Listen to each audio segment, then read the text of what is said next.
Hola, bienvenidos a un episodio más de Hablemos de Economía Circular. El día de hoy me encuentro acompañado por el doctor Arturo Gavilán, director de una de las áreas de investigación del Instituto Nacional de Ecología y Cambio Climático en México. Para mí es un gusto y un honor poder entablar esta conversación con un amigo de hace muchos años, que es Arturo, que hemos estado en varias batallas, siendo pioneros en el tema de lo que es la basura electrónica, lo que es el e-waste. Bienvenido, Arturo. Muchas gracias por acompañarnos. Muchas gracias por la invitación, Álvaro, y con mucho gusto, pues aquí estamos para platicar. Cuéntanos un poquito más de ti, Arturo. ¿Cómo inicia tu carrera en temas de investigación? ¿Cómo llegas al Instituto Nacional de Ecología, que antes tenía otro nombre? ¿Y cómo te va llamando la atención el tema de la basura electrónica? Sí, claro, mira, yo inicié en el tema ambiental hace muchos años, más de 20 años ya. Yo primero inicié desde la carrera. Yo estuve trabajando en el manejo de residuos peligrosos en la universidad, ¿Okay? desde mi servicio social, mi tesis. Todo ese tema siempre fue un tema muy importante para mí. Mi familia es de gente que siempre se ha preocupado por el medio ambiente y tengo hermanos que se dedican a la academia, etcétera. Y ¿Okay? pues siempre ha sido un tema en el que yo he estado muy consciente sobre la problemática que hay. Yo soy ingeniero químico de formación, entonces para mí la química está el beneficio y el mal de muchas cosas, ¿no? Simplemente de cómo lo hagamos. Entonces, desde que estudié, yo siempre supe que había una forma de hacer bien las cosas, de utilizar bien precisamente la química, y después pues me fui especializando ya en el tema de los residuos. Primero estudié un posgrado sobre ingeniería ambiental, donde también pues ya me enfoqué más a detalle en la técnica sobre el tratamiento de los residuos, la contaminación del agua, del aire, el suelo. Después ya en mi experiencia profesional, pues me dediqué a la evaluación ambiental y también ahí conocí un montón de procesos industriales y toda la parte de contaminantes, ¿no? Precisamente cómo se puede dañar el agua, el suelo, cómo se puede poner en riesgo a la población o a los trabajadores a través del uso de materiales peligrosos. Y finalmente también pues ya me especialicé a través de un doctorado en lo que es el medio ambiente y el desarrollo, porque también pues me di cuenta de que si todas las actividades humanas, todas y de todos los seres vivos, pues contaminan, ¿no? Desde el hecho de que respiramos, generamos dióxido de carbono y pues tenemos un efecto sobre el ambiente, pero pues eso no quiere decir también que no hagamos nada, ¿no? Entonces solo hay que hacer las cosas de la mejor forma posible y con eso podemos pues crear un montón de actividades económicas, generar desarrollo, pero hacerlo con conciencia, ¿no? Sin que deterioremos el ambiente a un grado que no se pueda hacer. Entonces esta fue mi formación básica y después pues en mi carrera me topé con la oportunidad de entrar al Instituto Nacional de Ecología antes, ahora Instituto Nacional de Ecología y Cambio Climático, donde tuve la oportunidad de coordinar grupos de investigación, hacer proyectos, participar en discusiones internacionales ya enfocadas en el tema de las sustancias químicas y de los residuos. Particularmente, inicié con el tema de los residuos peligrosos y después pues fui conociendo que no todos son residuos peligrosos ni son residuos sólidos urbanos, ¿no? Sino que existen residuos que dependiendo de sus condiciones pueden representar riesgos o no. Y este es el caso particularmente de los residuos electrónicos. Empecé a estudiarlos derivado de su contenido de sustancias tóxicas peligrosas y después ya entramos en detalle, ¿no? Del potencial tan grande que tienen para la valorización y la recuperación de materiales. Y aquí fue pues que ya estuve desarrollando toda la investigación que hemos hecho en el instituto, de forma que pudiéramos tener datos que nos permitieran apoyar al desarrollo de políticas públicas y poder tener un intercambio a nivel internacional. Hay grupos muy importantes que han estado desde hace varios años trabajando el tema de los residuos electrónicos y tratar pues, de buscar cómo hacer sinergias, ¿no? O cómo apoyarnos para poder darles una mejor gestión a lo largo de su vida. No, está magnífico, Arturo. Creo que por ahí hemos coincidido en varios de esos eventos internacionales. Yo recuerdo hacia la mano el de Berlín en 2012, si no mal recuerdo. el de Montreal también con la Comisión de Cooperación Ambiental cuando decidieron tomar el tema de basura electrónica en un verano que estuvimos por allá. Y son frentes donde a mí sí me entusiasma saber que vamos hacia adelante, que estamos avanzando en analizar. Yo siempre he dicho que si no tenemos datos de partida, si no sabemos cuál es nuestra situación, pues recurrimos a agarrar datos internacionales, pero que no son precisamente los más exactos y los más representativos de México. Entonces creo que la labor, hasta donde tengo entendido que tú estás haciendo, es esas investigaciones en análisis de ciclo de vida, esas investigaciones en cómo afecta el no reciclar de manera correcta la basura electrónica, de lo cual nos estarás platicando más adelante, ha sido va a ser muy importante para las presentes y las futuras generaciones. Entonces, comencemos a entrar en materia. La basura electrónica. ¿En qué estudios has participado? ¿Cuáles son las bases que tú nos podrías decir qué problemática estamos viviendo actualmente? Sí, bueno, nosotros hemos desarrollado desde hace muchos años estudios para conocer la generación de los residuos electrónicos. Un tema muy importante es que tú puedes generar una cantidad de algún residuo y lo puedes aprovechar dependiendo de muchas condiciones. Necesitas algunas condiciones técnicas, pero también algunas condiciones económicas o logísticas. Entonces, una de las partes más importantes para poder tener la información requerida para poder hacer algún tipo de inversión o política es que tengas datos lo más precisos posibles sobre el tamaño del problema que estás tratando de atender. En este caso, nosotros hicimos los primeros estudios sobre la generación de residuos electrónicos en México, y estoy hablando desde hace, yo creo, ya casi 10 años, que empezamos a hacer el primer diagnóstico de residuos electrónicos. Entonces, aquí nos enfocamos solo en unas corrientes muy importantes. También me gustaría regresarme al punto de los residuos electrónicos. ¿Cuáles son? Pues son todo lo que pueda tener un componente eléctrico o electrónico, y podemos dividirlo dependiendo de la referencia que querramos utilizar en más de 10 diferentes familias de productos.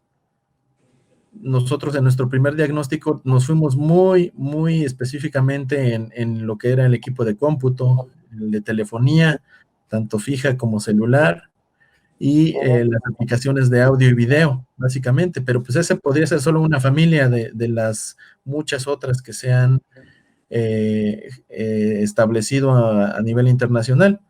Podemos, te comento, hablar de más de 10 diferentes familias, que incluye los electrodomésticos, incluye aparatos de telecomunicación muy especializados, equipos médicos, etcétera, ¿no?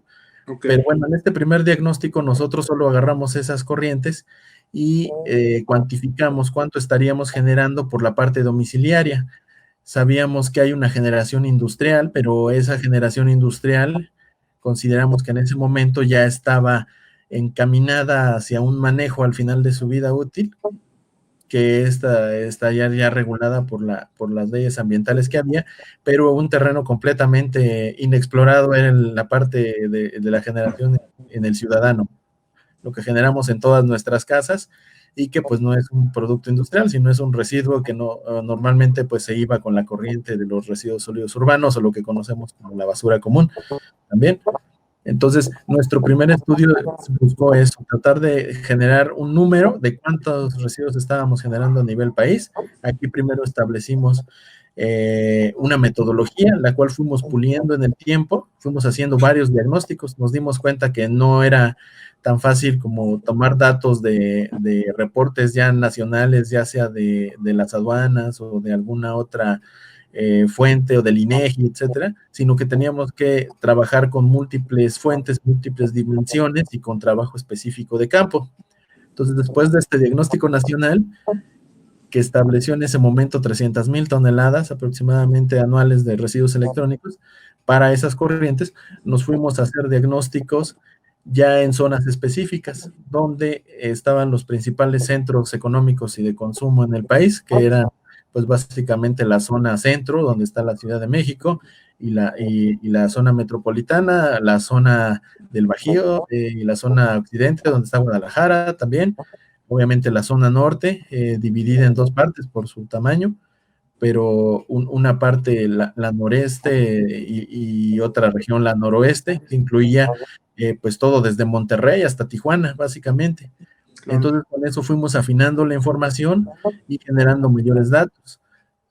Actualmente, pues ya con la Secretaría se ha hecho un último diagnóstico que se manejan datos hasta el 2017, pero ya es del resto de todas las diferentes corrientes y se estima que puede haber más de 1 millón de toneladas de residuos electrónicos, considerando básicamente pues todas, ¿no? Todas las diferentes componentes que puede haber, como les comento, pues un refrigerador puede tener una parte electrónica fina muy pequeña, pero son equipos muy pesados, ¿no? Muy voluminosos, por eso de estas cifras tan grandes. Entonces, Claro. nosotros lo que hemos hecho era estudiar primero toda esta parte de la generación, dónde, cuándo, cómo, cuáles eran las prácticas. También hicimos un estudio muy interesante sobre cuáles eran las prácticas de las personas. Por ejemplo, encontramos que mucha gente tendía a guardar aparatos como los teléfonos celulares que no son tan grandes, no usan tanto espacio, o incluso equipos más grandes como las computadoras, y no hacerles nada, sino acumularlos, y encontramos en nuestros estudios una cantidad interesante de materiales que se acumulaban pues, por años en las casas, buscando ver si algún día lo volvíamos a usar, si algún día lo podíamos vender, etcétera, Claro. ¿no? Entonces, una corriente se iba desechada en el momento que ya la cambiábamos por otra, sirviera o no sirviera un equipo, y otra la guardábamos pensando en que alguien iba a llegar y ofrecernos una pequeña cantidad de dinero por llevarnos estos aparatos que eran muy valiosos, ¿no? Para la población. Entonces, esta información era muy interesante porque esto nos sirve, pues, como comentábamos, para poder hacer algunas de las políticas. Después, otro rubro que empezamos a estudiar es, bueno, ¿y por qué los residuos electrónicos en el mundo de repente se volvieron importantes? ¿Cuál es el problema? Sí, había mucha información, por ejemplo, de computadoras que se estaban destrozando a martillazos en tiraderos inmensos ahí en China o en el norte de África, donde se ponían ahí las marcas, ¿no? De las principales empresas que venden equipo de cómputo, y pues eso comercialmente daba una mala señal para ellos, pero para una autoridad, digamos, o para un ciudadano, ¿por qué era importante eso? ¿Por qué no? Y bueno, nos empezamos a encontrar que hay materiales peligrosos importantes.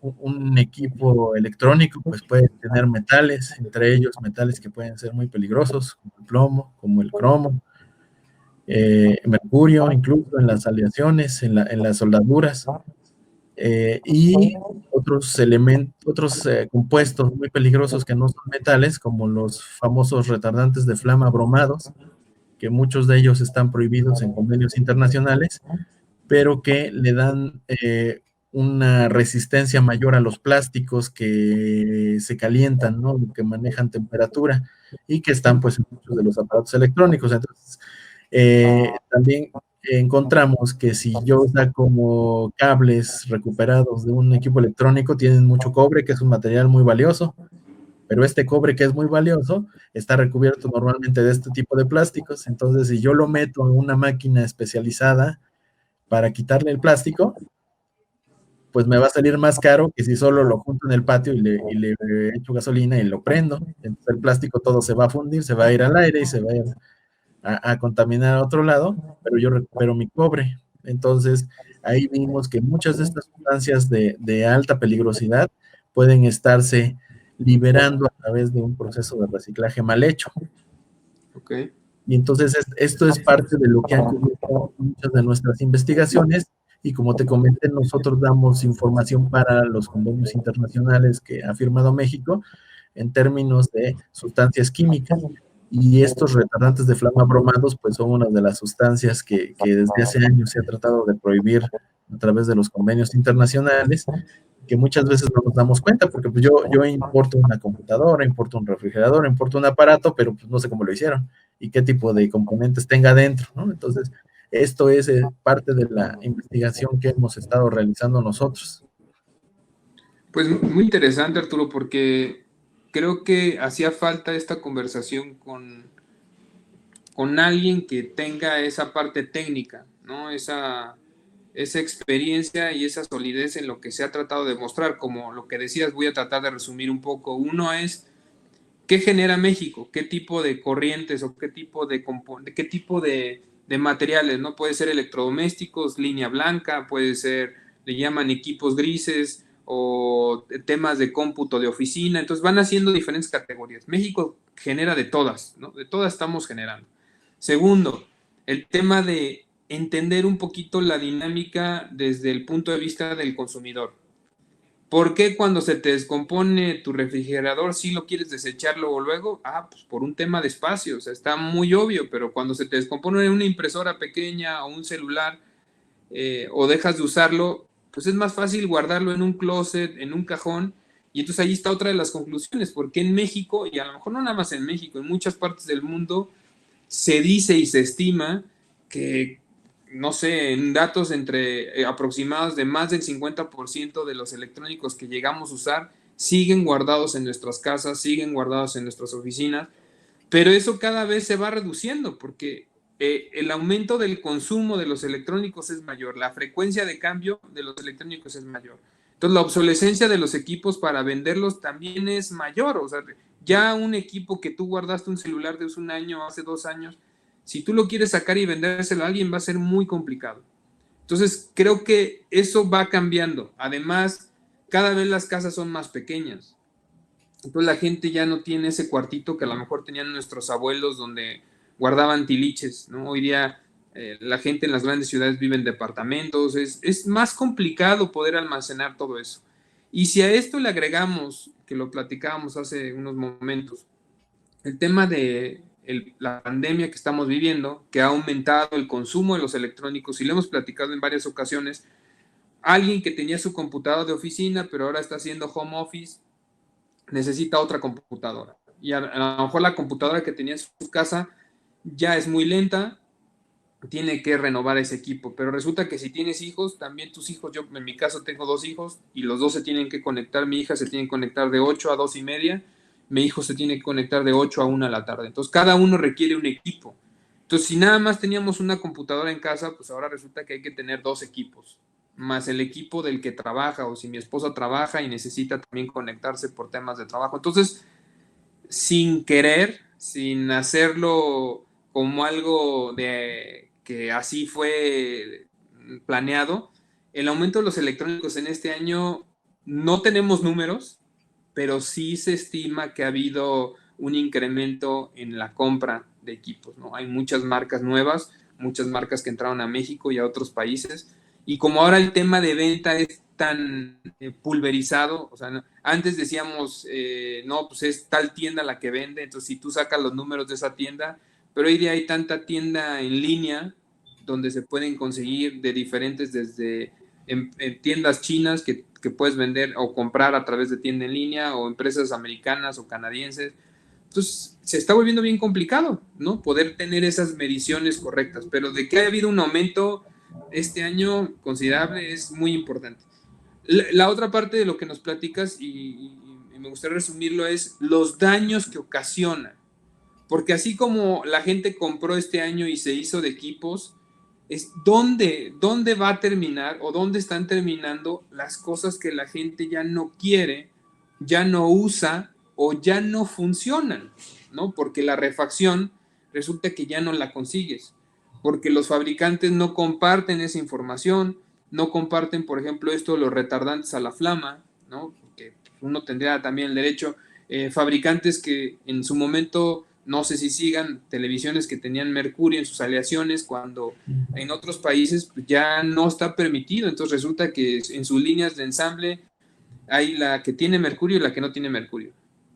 Y la que no tiene mercurio es la que cumple para ciertos países donde se venden, y en donde no hemos exigido o estamos apenas en proceso o ya empezamos a exigir, pues se tienen que mandar las de mercurio a esos países donde se puede todavía. Entonces, creo que ahí es un énfasis que, por lo que me platicabas, ustedes han estado analizando el tema de ciclo de vida. ¿Qué nos puedes compartir de eso, de esos estudios, Arturo? Sí, precisamente ahorita quería comentarte eso. Es un tema muy interesante. Bueno, primero, ¿por qué se llama ciclo de vida? Pues la idea es ver qué es lo que pasa con un material desde que lo consigues, llamémoslo que lo extraes de la tierra, y después ese material, ¿qué le va pasando? Lo vas convirtiendo en algo, en un producto, después lo transportas hacia algún otro lado, pensemos donde se va a vender, aunque a veces no es solo un paso, ¿no? Sino son varias etapas donde vas transformando los materiales y los vas metiendo a cadenas de producción más grandes hasta que finalmente llega al usuario. Y después, ¿qué pasa, no? Cuando el usuario lo usa y después cuando ya no lo usa, ya sea que lo deseche o lo acumule o le haga alguna otra cosa. Y después todo el camino que representa una vez que este material ya dejó de ser útil y a dónde termina, ¿no? Puede terminar en el más ideal y deseable de los casos, pues puede terminar volviendo otra vez a la cadena, al ciclo, y volver a empezar a reutilizarse. Un material, en particular, digo, los metales, se pueden usar una infinidad de veces, ¿no? Pero desgraciadamente en este ciclo pues hay muchas salidas. Entonces, muchos de los materiales no vuelven al inicio, no se vuelven a reincorporar a los procesos, sino que terminan desechados en el peor de los casos, pues en los tiraderos a cielo abierto, donde hay una gran cantidad de materiales que no pudieron ser reaprovechados o que no fueron reaprovechados. Entonces, un estudio de ciclo de vida es lo que hace, evalúa todas las etapas para producir algo o para usar algo y después nos va cuantificando cuáles son los impactos. Eso es lo más padre de estos estudios. Puedes cuantificar qué impactos vamos a tener en, por ejemplo, el consumo de recursos y no solo de recursos materiales, sino en el consumo energético, en el uso de agua, así mismo como comenté, en el uso de los materiales en sí que son extraídos de la tierra, y después en todo este caminito del proceso de ciclo de vida, cuáles son las emisiones o liberaciones que vamos teniendo, que pueden ser nuevamente al aire, al agua, al suelo, perderse a través de residuos, etcétera. Entonces, con estos estudios cuantificamos cuál puede ser el impacto de producir, por decir algo, un teléfono celular. Este impacto de hacer un teléfono celular a partir de materiales nuevos nos puede representar un agotamiento de los recursos hídricos, una liberación de sustancias tóxicas peligrosas que pueden dañar la salud de las personas, un consumo energético que se puede traducir en la huella de carbono o en la cantidad de dióxido de carbono equivalente que estaríamos liberando por hacer este aparato celular hipotético del que estamos hablando. ¿Cuál puede ser el daño a la biota? Por ejemplo, pues al consumir energía, si lo hacemos a partir de combustibles fósiles o a través de madera, por ejemplo, ¿cuál puede ser el impacto en términos del daño de recursos bióticos o abióticos, etcétera, ¿no? Entonces, esta es una forma muy bonita que nos permite cuantificar cuál es el impacto de algo y si hacemos una modificación en este algo, qué ventajas podemos tener. Por ejemplo, si utilizamos 1 kilo de cobre reciclado en lugar de sacar 1 kilo de cobre de una mina, ¿cuál va a ser la diferencia en el impacto de todas estas categorías que mencionamos hace un momento? Podemos tener hasta 10, 12 categorías de impactos al ambiente, a la tierra y a la salud que podemos estimar. Entonces, podemos hacer comparaciones entre diferentes modificaciones de un proceso o de elaboración de un producto y vemos cuál daña más o cuál daña menos. Entonces nosotros hicimos algunos estudios enfocados en plásticos sobre este tipo de evaluaciones de análisis del ciclo de vida. Hicimos también uno precisamente sobre una computadora y encontramos resultados muy interesantes. Por ejemplo, en términos de emisiones de dióxido de carbono equivalente, tenemos que puede ser hasta 5 o 10 veces más contaminante utilizar materiales vírgenes que utilizar materiales que son recuperados. Entonces, esto es muy interesante. Ahora, un problema adicional, si tenemos no estamos hablando ya de la entrada de materiales, sino de la salida, Por ejemplo, si enviamos este teléfono o esta computadora que estamos modelando, si le enviamos a un tiradero, y un tiradero que a lo mejor sabemos que se quema unas 4 veces al año, entonces tenemos un impacto muy fuerte hacia el ambiente. En cambio, si esta computadora, en lugar de enviarla ahí, la enviamos a un proceso de reciclaje o valorización adecuado, pues podemos recuperar no solo el cobre que comentaba, podemos recuperar acero, aluminio, en pequeñas cantidades metales preciosos como el platino, el paladio, la misma plata, un poquito oro quizás, y son materiales que se pueden volver a utilizar, y entonces no solo no dañamos el ambiente, sino que estamos aprovechando los recursos de la tierra para que nos duren más. Porque como todos sabemos, pues todos los recursos que hemos hablado son recursos finitos, no son recursos que vayan a estar ahí para siempre. Entonces, este tipo de estudios nos permiten poder hacer eso. Desgraciadamente, digo, en algunas otras cosas podemos decir, ay, pues a veces recuperar un material siempre será ambientalmente adecuado, pero a veces no, a lo mejor usamos más agua, o a lo mejor usamos más electricidad al recuperarlo que hacer otra cosa, ¿no? Entonces, este tipo de estudios nos permite hacer eso, cuantificar y comparar. Creo que es lo más importante de estos estudios. Estos estudios que mencionas, Arturo, ¿están disponibles para poder tomar datos, ejemplos? Porque yo creo que sí es bien importante.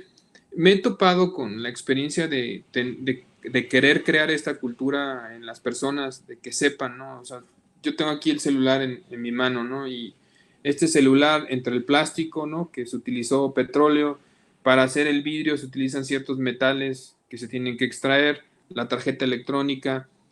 Y cuando les dices, es que todo esto se extrae de minas, porque de algún lado tiene que salir el material, y es lo que a veces la gente le cuesta entender porque no hemos hecho la reflexión. Entonces a mí sí me gusta, como lo que tú nos estás haciendo reflexionar, es, pues el agua que consumes, pues es porque en las minas tienes que inyectar el agua para extraer el material, para hacer las detonaciones del material, luego inundan la mina, o hay diferentes procesos, ¿no? Luego tienen que hacer el triturado de la piedra, y luego tienen que, todo eso requiere agua, todo requiere agua, el lavado, y luego la transformación, porque ese material hay que hacer las fundiciones, hacer los preparados, para que llegue como materia prima desde distintos países y regiones del mundo a la fábrica en donde esté.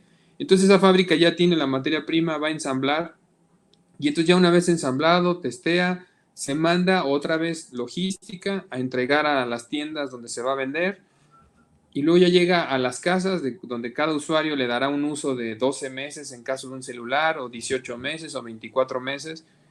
Pero después, ¿dónde termina? O sea, el hecho de que termine, como decíamos, enterrado en un relleno sanitario, no creo que sea nuestra solución más inteligente, ¿no? O si se lo logramos donar a alguien para que lo reuse como teléfono, a lo mejor no tiene la velocidad que quieren, o la memoria, pero, o el disco duro, no sé, cada quien decidirá, o la batería ya no te funciona, ¿no? Porque a lo mejor puede servir todo, pero si la batería te sale más cara la refacción de la batería que comprar otro celular, pues nadie quiere ya ese celular. Entonces, esa parte de hacer reflexión con las personas es la que hemos venido trabajando, y por eso me da gusto tenerte de invitado, y que nos compartas que toda esa información se analiza y se estudia, y eso se llama análisis de ciclo de vida del producto.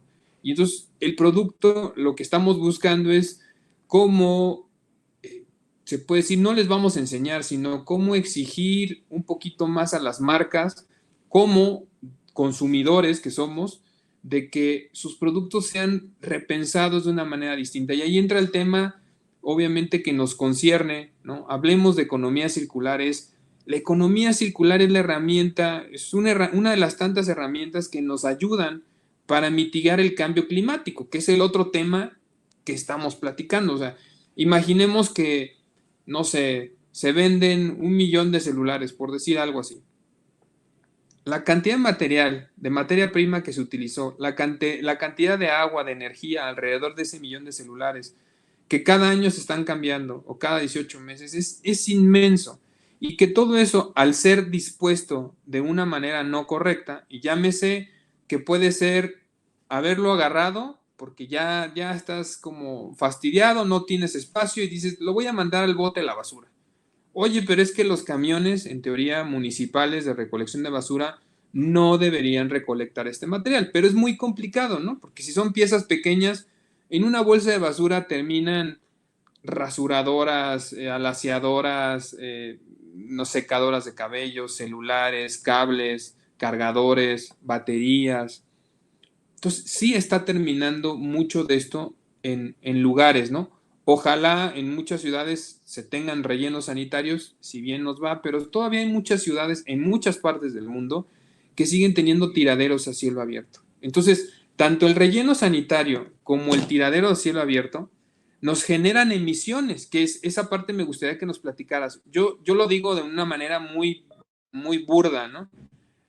Los equipos electrónicos se echan a perder. Es como si tú dejas un queso que pase cierta cantidad de tiempo, va a generar emisiones porque se está descomponiendo para volverse a integrar en el ciclo de vida. En el caso de los electrónicos es distinto. ¿Qué nos podrías platicar? Que esa es la parte, como tú decías, los beneficios de la parte química, pero también los perjuicios que nos está dando la parte química. Sí, sí, esto que dices es muy importante. Uno piensa que pues en un tiradero o en un relleno, cuando enviamos un producto, pues ahí se va a quedar, ¿no? Y normalmente no va a pasar nada. Sin embargo, en los sitios de disposición final de residuos sólidos urbanos, como muy correctamente lo has dicho, pues ahí terminan prácticamente todo. De hecho, algunos de los estudios que hemos hecho buscan tratar de estimar las emisiones que se están liberando a partir de estos sitios. Por ejemplo, hicimos un inventario de emisiones y liberaciones del mercurio y analizamos más de 50 fuentes de mercurio, fuentes que incluyen desde procesos industriales, actividades económicas, e incluyen a los sitios de disposición final. Y una de las sorpresas que nos dimos es que los sitios de disposición final de residuos son grandes emisores, más que muchos procesos industriales, emiten una cantidad importante de mercurio, emiten plomo, emiten dioxinas, emiten un montón de cosas de toda la mezcla de materiales que terminan ahí y que no deberían estar ahí. Entonces, en un sitio de disposición final de residuos tenemos residuos de comida, ¿no? Eso es prácticamente la mitad de residuos que encontramos ahí. Son restos de comida que normalmente tienen mucha agua. Entonces, toda la descomposición de la comida que está en los sitios de disposición final genera líquidos, lo que conocemos después como lixiviados. Una vez que salen ya del sitio, todos los sitios de disposición final generan lixiviados que tienen, pues, por el proceso de descomposición anaeróbico que tienen ahí, pues no son inocuos, ¿no? Sino son sustancias que tienen un pH y que pueden disolver los diferentes metales que comentábamos hace un rato que puede haber en un producto electrónico. Y entonces ya tenemos una fuente de liberación. A través del lixiviado podemos estar soltando el plomo, el cromo y todos los metales que se usaron en las aleaciones en un aparato electrónico, que pues igual si lo tuviéramos almacenado en una cámara inerte donde no pasa nada, pues ahí se quedaría, ¿no? Pero el problema es que en un sitio de disposición final pasan muchas cosas y se puede tener esta liberación de los metales que, pues ya una vez en su forma líquida, se pueden ir hacia cualquier lado, ¿no? Pueden contaminar, por supuesto, el suelo, pueden contaminar el agua. Si contaminan el agua, pues pueden contaminar una población que esté consumiendo esa agua, ¿no? Y normalmente no le precipitamos todos los metales al agua que extraemos del suelo y a lo mejor no sabemos, pero viene una corriente donde se está contaminando con lixiviados de un sitio de disposición final de residuos. Y el otro problema que comentaba hace ratito, si tenemos tiraderos a cielo abierto, es muy probable que haya incendios, ya sea incendios accidentales o incendios no accidentales, pero al quemar todos estos residuos, pues emitimos una gran cantidad de contaminantes al aire. En el caso de los materiales electrónicos, pues todos los plásticos, ¿no? Que comentábamos que pueden tener no solo retardantes de flama, sino otras muchas sustancias que pueden estar cloradas, bromadas o con diversos contaminantes tóxicos que en el peor de los casos pueden generar dioxinas y furanos. Las dioxinas y furanos hasta donde dice la ciencia, son unas de las sustancias más tóxicas conocidas por el hombre y que se generan de una mala combustión de residuos que tengan cloro-bromo, como muchos de los plásticos. Entonces, este es uno de los grandes problemas, ¿no? Que se puedan estar liberando a partir de una mala disposición, y el otro problema es que se puedan liberar a partir de un mal reciclaje, como comentabas hace un ratito. Pues a veces uno piensa, "Ay, pues se lo doy al camión y eventualmente terminará en algún lado, ¿no?" Muchas veces no termina en un lado donde se le dé un buen tratamiento. Estas quemas que comentaba que puede haber en un tiradero, pues también la puede haber en un patio de reciclaje informal, donde estemos quemando cableado para recuperar cobre, o podemos estar haciendo actividades como las que se han visto en videos que se publicitaron mucho hace algunos años, de tiraderos donde están destrozando los monitores o están destrozando las, las CPUs de computadoras para recuperar las tarjetas, ¿no? Que es la que puede tener metales preciosos, pero todo lo demás pues termina muy seguramente dañando al ambiente por estos procesos de reciclaje informal inadecuados, ¿no? Entonces es muy importante que tengamos esta conciencia, ¿no? De que todos estos aparatos no tienen que terminar así, sino que pueden terminar otra vez reintegrados a las cadenas de valor, lo cual nos va a tener beneficios en términos del cambio climático, en términos de consumo energético, en términos del uso de agua, en términos de un montón de cosas, de contaminantes en el aire, etcétera. Pero si tenemos la conciencia pues de poderlos dirigir hacia un tratamiento adecuado, eso es muy importante. Y el éxito de todas estas campañas, también de lo que hemos revisado en literatura internacional, pues está en el ciudadano, mucho de esto, ¿no? Somos el primer punto de generación y somos también el punto más caro. Si tenemos que ir de puerta en puerta a recoger todo esto, generalmente es donde los programas de valorización ya no se costean, ¿no? Entonces, si podemos hacer que desde el ciudadano se dirija todos estos residuos hacia un tratamiento adecuado, podemos ayudar mucho a que los procesos de economía circular sean virtuosos y a que se cuide mucho el ambiente, ¿no? En términos de, nosotros participamos en el inventario de gases de efecto invernadero de México para el sector de los residuos, y aquí, aunque el sector de los residuos no es el más importante, estará entre el 6 y 7% del total de las emisiones, pero es un sector muy importante porque un kilo de material que enviemos a un proceso va a reducir el consumo de energía nuevamente de este proceso. Entonces va a tener efectos detonantes en otro tipo de actividades que también emiten gases de efecto invernadero, por ejemplo, y que consumen recursos, consumen energía, consumen agua, etcétera. Entonces un kilo de material recuperado tiene un beneficio muy importante a la hora de que hagamos el conteo total, ¿no? De las emisiones. Sí, no solo lo que evitas al no tener que extraer nuevamente recursos, sino también lo que evitas en generar emisiones alargando la vida útil de algo, del material. Yo por ahí me encontré un paper hace varios años del College de Nueva York, donde hacían ese estudio en temas de emisiones y decían obviamente lo que menos genera emisiones es el reducir el consumo, pero después el reusar y hasta el último el reciclar.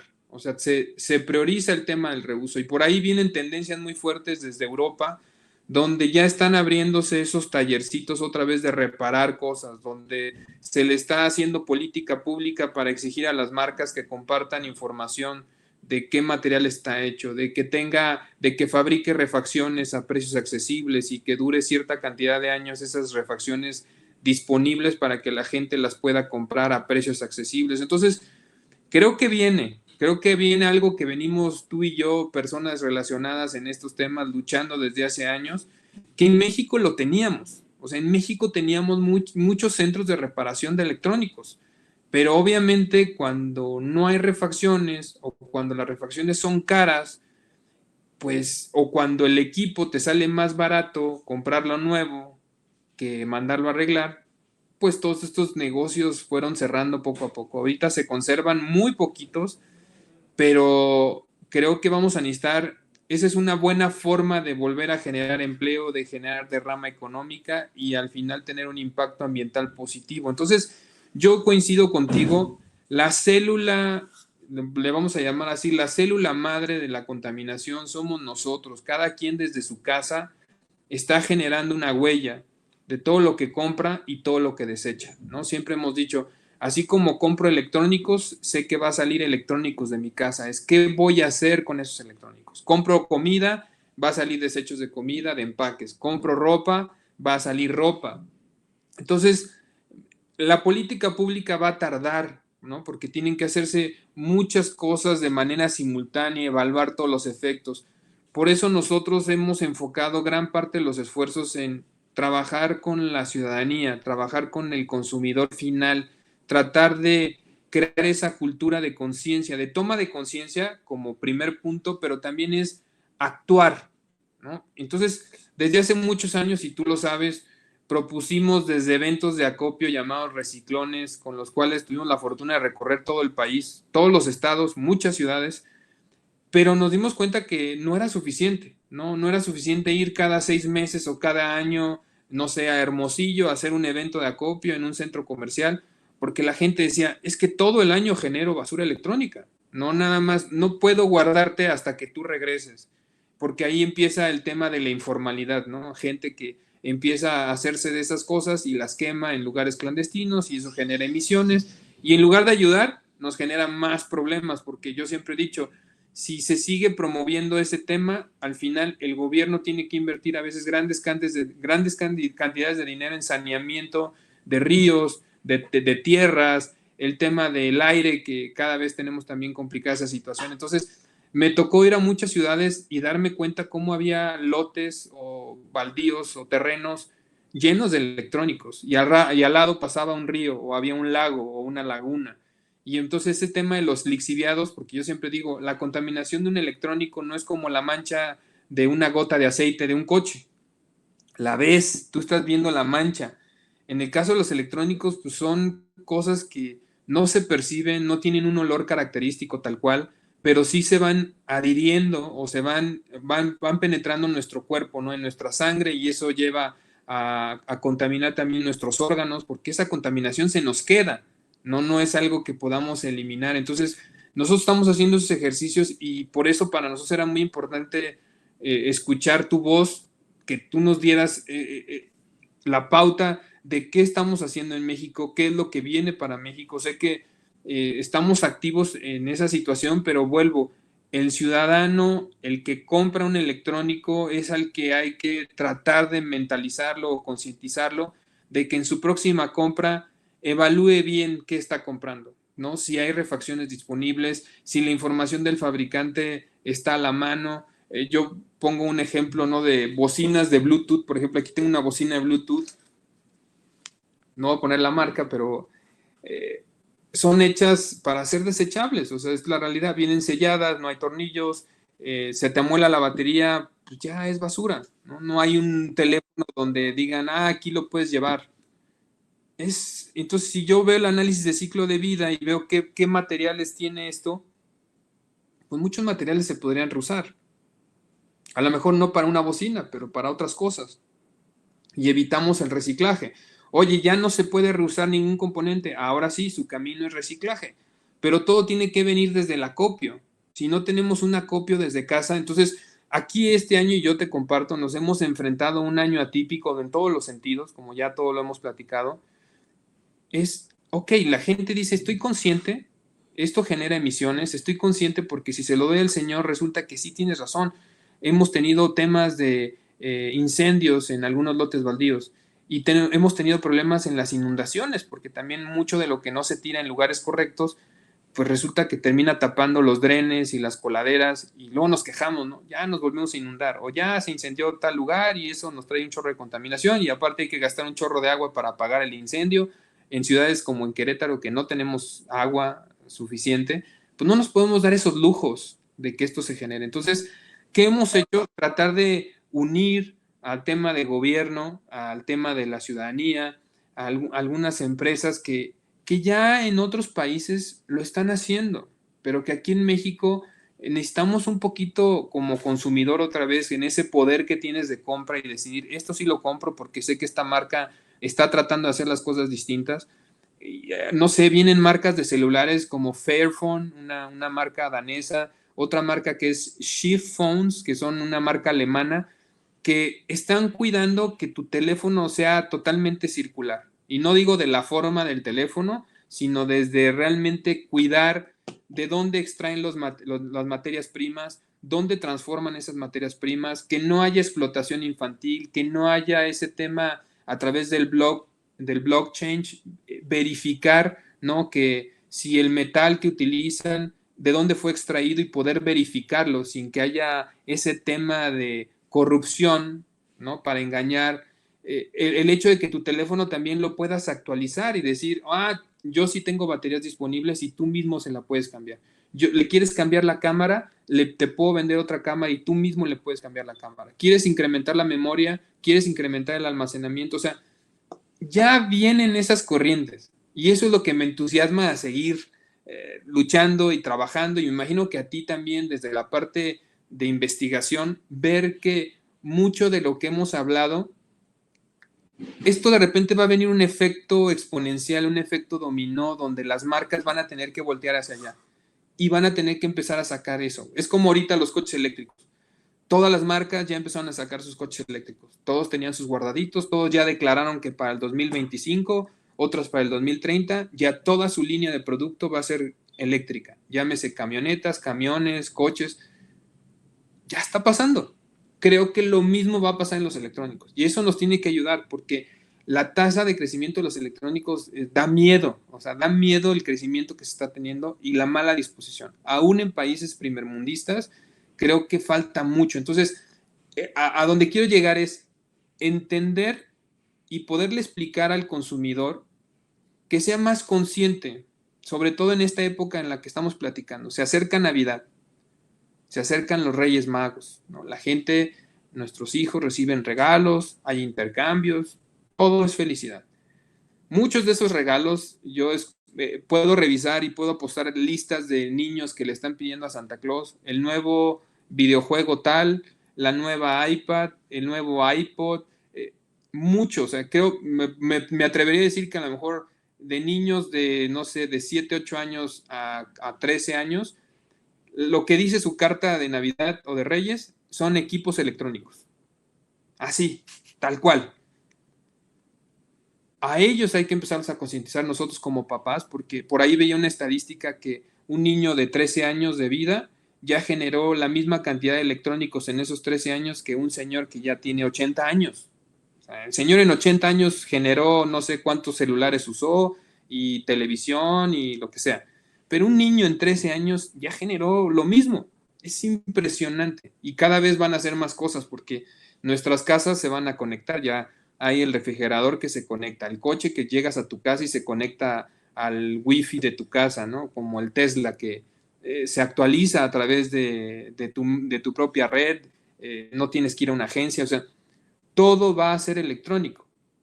Las casas inteligentes, viene la inteligencia artificial, muchas cosas. Entonces, qué bueno que estemos trabajando desde el diseño, qué bueno que se esté trabajando en la investigación del análisis de ciclo de vida, qué bueno que se esté midiendo el tema de emisiones, porque otra vez, si no medimos los impactos negativos contra los impactos positivos de hacerlo bien y que muchas de estas industrias entiendan y comprendan que les va a generar recursos, o sea, porque cada vez va a ser más caro para ellos obtener materias primas baratas. A lo mejor a través del reciclaje y a través de métodos de economía circular van a tener ese suministro constante para satisfacer a la demanda sin tener que incrementar los precios. Y nuevos modelos de negocio, como por ejemplo el Fairphone que hablábamos, ya lo puedes sacar en una modalidad de renta, ya no es tuyo. Estás pagando una renta y a los ciertos meses te van a dar otro y ese que regresas lo van a reusar los componentes o los van a reciclar y los vuelven a reincorporar en una cadena. Entonces ya no es de, híjole, ¿yo qué voy a hacer con esto? Yo sé que hay marcas que ya están viendo eso mismo desde hace varios años, pero ahora se está promoviendo más de rentarte todo en temas de electrónicos. Y creo que esa va a ser la tendencia. Pero regresando al reto que tenemos ahorita de esta Navidad, de este año nuevo, nos hemos propuesto y te estoy invitando aquí al aire a que te sumes a este desafío, a este challenge que vamos por 100 toneladas o más, le llamamos. Es Yo Reciclo Electrónicos, es el hashtag de este movimiento, donde lo que estamos buscando es hacer más sencillo a las personas. Como decíamos, en algún momento eran los reciclones, cambiamos, luego combinamos reciclones con centros de acopio que eran puntos verdes. Tuvimos ahí aprendizaje, en los puntos verdes no abrían a ciertas horas, no teníamos la atención que se pedía, la gente de los centros de acopio tomaban partes o le quitaban partes o vendían las partes. Aprendizaje tras aprendizaje. Hoy día con el COVID nos trajo un aprendizaje todavía más fuerte. No podemos hacer eventos masivos. Los centros de acopio estaban cerrados, las tiendas estaban cerradas, que fungían a veces las tiendas como centro de almacenamiento. Y entonces nosotros desde hace años se generó una plataforma que se llama Junta Entrega y Recicla.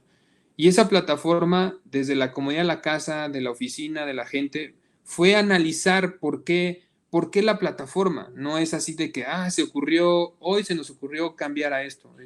Dijimos, no, es que esta plataforma le va a dar al usuario la facilidad que busca, porque hoy día la gente que nos escucha, dice, tienes toda la razón, tengo que hacer algo con mis electrónicos, se animan, llegan a su casa, sacan las cosas, las ponen en una caja, las suben a un coche y luego las traen paseando en su coche, ¿no? Porque el centro de acopio queda del otro lado de la ciudad, y lo cual es muy complicado, o el tema del tráfico, o el tema de lo caro de la gasolina, o la falta de tiempo, ¿no? Porque la gente, pues todos andamos correteados, aunque ahorita con el COVID creo que nos ha traído un estate quieto para todos, pero aún así, entonces lo que hicimos es, vamos a tratar de que esta herramienta vaya a tu casa, y desde tu casa, aunque sea domingo, sábado, si es sábado y te gusta desvelarte y a las 2 de la mañana quieres reciclar tus electrónicos, lo vas a poder hacer.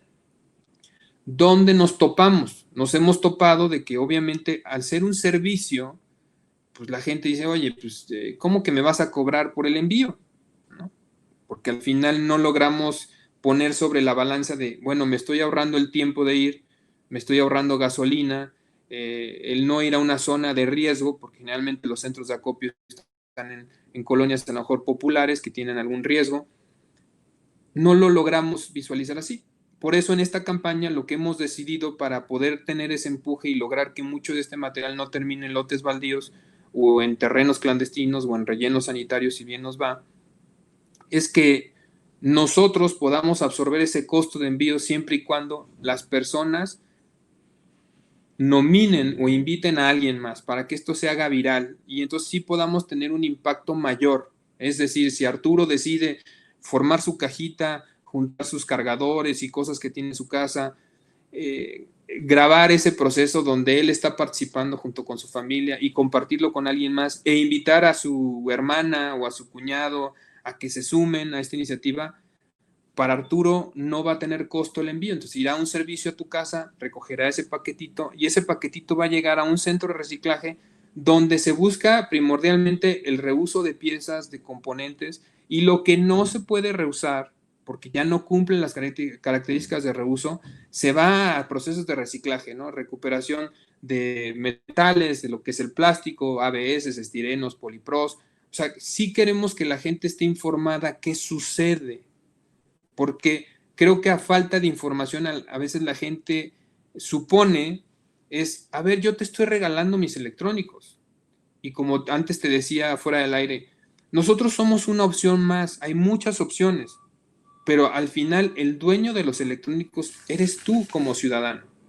Tú puedes decidir y tener esa conciencia de decir, yo se lo voy a regalar a mi vecino porque lo necesita mi vecino o su hijo, o se lo voy a dar de la basura porque él los revende.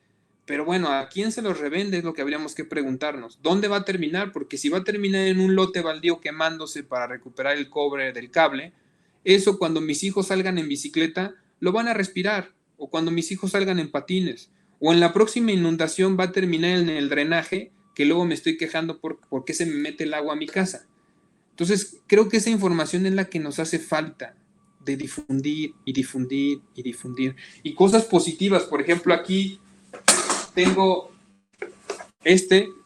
¿no? Y lo digo porque quiero aprovechar el espacio para que tú también lo conozcas. Por ejemplo, esto es una bocina Bluetooth hecha 100% con materiales de reuso, desde la carcasa, los altavoces, los protectores, la batería de litio, que tú aparte puedes volver a arreglar las veces que tú necesites. Y tú mismo puedes hacer el cambio. O sea, no necesitas, hay instructivo digital donde tú mismo puedes hacer el cambio de la batería, donde tú mismo puedes cambiar el altavoz. Es cómo hacemos de que las cosas, porque esto trae componentes de, por ejemplo, el acrílico era de una pantalla de computadora, de un monitor, ¿no? La carcasa era de un electrónico, que se agarró la carcasa de plástico, se cortó, se abocardó. Las rejillas vienen de lo que son los ventiladores de las computadoras, los altavoces de teléfonos empresariales, la batería de litio que está en la parte de adentro viene de las laptops. Entonces, todos los componentes, el apagador viene de las fuentes, ¿no? El de prendido y apagado aquí. Eso necesitamos repensar lo que tenemos y cómo yo, para mí, la gente dice, no, entonces ahora ya vas a vender bocina. No, no es la venta de la bocina, es que veamos lo que se puede hacer, lo que estamos enterrando, porque así como este ejemplo, tenemos más productos que estamos repensando y estamos rediseñando con la gente que estudia mecatrónica, con la gente que estudia robótica, con la gente que estudia electrónica y con la gente de diseño industrial, porque creo que hay muchísimo material que se nos ha ido de las manos. Y que países como en México, donde obviamente el tema de la economía no es sencillo, necesitamos ser muy creativos y muy ingeniosos para hacer este tipo de productos y hacer esa difusión. Entonces, para terminar, Arturo, pues no me queda más que uno invitarte a que te sumes al desafío, ¿no? Al reto. Yo te estaré haciendo llegar la información para que nos ayudes a compartirla con tus conocidos, que tú mismo participes y nos compartas tu participación, pero sobre todo agradecerte. Yo sí te quiero agradecer porque sé que hemos peleado en varias situaciones de manera positiva, ¿no? Batallas, tú desde el sector público, a lo mejor yo desde el sector privado, pero ambos coincidimos que lo que queremos es el bien, lo que queremos es que la gente sepa qué pasa con los electrónicos. Los electrónicos nos ayudan en muchas cosas, todos los días. Los electrónicos nos sacan de problemas y de apuros y nos hacen la vida más fácil. Ahora nosotros necesitamos hacer que los electrónicos regresen a cualquier empresa que tenga sus procedimientos, que tenga sus procesos, para que sea de reuso o para que sean reciclados de manera correcta. Lo único, me duele ver salir en bicicleta, yo salgo mucho en bicicleta con mis hijos o a correr, ir a lugares donde está muy bonito el paisaje y encontrarme, nosotros hemos ahí publicado fotos terribles de plástico, puras carcasas de plástico o componentes de impresoras tirados, porque hay gente que va y los saca de una empresa, dice que los va a reciclar y luego van y los tiran así en lugares que pues llegamos, ¿no? Al final de cuentas y nos damos cuenta ahí y luego dice, ay, ¿por qué hay humo negro en ese cerro? Pues algo están quemando, ¿no? Para hacer la recuperación y al final eso a todos nos va a afectar. Yo siempre he dicho, podemos tener un día de no tener agua, algunos días, un día o día y medio no sé, de no comer nada, pero en tema de aire no podemos dejar de respirar. Y hoy día lo estamos viendo más que nunca, ¿no? El traer un cubrebocas y el sentir esa incomodidad, híjole, creo que es un momento importante de reflexión. No sé qué opines, Arturo. ¿Cuáles serían tus comentarios de cierre? No, yo quería mencionar que has dado en el clavo. Mira, ahorita un poco también con la reflexión que nos ha permitido el periodo de la cuarentena, pues hemos leído aquí en casa algo sobre precisamente la teoría de la obsolescencia programada, y creo que eso es una tendencia que ha sido muy negativa en términos del agotamiento de recursos, de productos que incluso puedan estar diseñados para fallar en un año o en cierto tiempo, o que queden desfasados, digamos, en términos de actualizaciones o de otros componentes, en términos de la informática en particular. Entonces, creo que lo que necesitamos es esto, ¿no? Reinventarnos, poder regresar hacia hacia un análisis de cómo hacer que las cosas perduren, de que las cosas puedan realmente pues extenderse hasta donde se puedan extender y que podamos recuperar materiales, que podamos hacer eh, un uso que al final del día va a traer un beneficio para todos, ¿no? Nuevamente, pues los recursos se agotan, incluso ahorita que ha estado también muy fuerte la discusión de los temas de petróleo y de combustibles y todo eso, pues digo, todos los plásticos y muchos de los materiales que se utilizan para producir productos, pues hemos visto, ¿no? Cómo se agotan las materias primas, entonces yo creo que es muy importante que podamos, como ciudadanos, y como gente consciente, pues tratar de ver que pongamos nuestro granito de arena y podamos apoyar para que se pueda usar equipos reciclados, equipos que tengan componentes reutilizados, equipos que sean fáciles de desarmar. Ya bien lo comentaste, el tema de que hay muchos productos que son como cajas negras, ¿no? Que no se pueden ni abrir, ni se puede hacer nada. Ya dejó de funcionar y adiós, ¿no? Y eso pues pasa en tiempos muy cortos. La electrónica en términos de su vida, también en los estudios que hacíamos, veíamos igual que tú con mucha preocupación cómo el tiempo de vida cada vez se hacía más corto, ¿no? Llegando hasta incluso muchos productos que al año, ¿no? Ya estaban teniendo que ser sustituidos y no porque tuvieran una falla real, ¿no? Sino, te digo, mucho por términos de que se siga consumiendo más, ¿no? Y vendiendo más. Entonces yo creo que sí podemos hacer algo, está en nuestras manos poder hacer este cambio de conciencia y por supuesto yo me quiero sumar a la campaña y a todas estas iniciativas, que es lo que requerimos, ¿no? También he hablado con mucha gente y lo que nos dicen, sí, yo sí tengo cierta conciencia de que mis residuos, mis productos al final de su vida útil pueden ser dañinos, se pueden usar otra vez, pero yo no sé qué hacer, ¿no? No sé cómo acercarlos hacia donde se pueda dar un uso adecuado con ellos. Entonces, creo que este tipo de iniciativas que están basadas pues, ya en un aprendizaje de varios años, son el tipo de acciones que necesitamos promover y podemos, como dices, hacer un efecto detonante con conocidos cercanos, después con grupos más grandes, ¿no? Y poder hacer que se logre hacer un buen trabajo para recuperar materiales y poder reusarlos, y esto al final del día nos da beneficios a todos. Muchas de las sustancias que comenté, en particular las orgánicas halogenadas, hace rato que te hablaba de cuando pueden liberarse, esta sustancia es una de sus grandes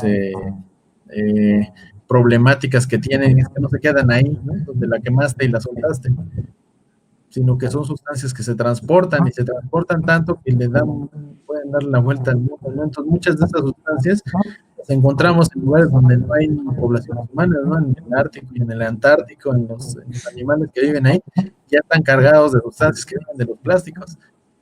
Y esto es impresionante, ¿no? Porque ahí no vive nadie, entonces ahí no lo liberaron, pero es porque estas sustancias se transportan. Todos tenemos una carga de muchas de estas sustancias ya en nuestro cuerpo desde que nacemos.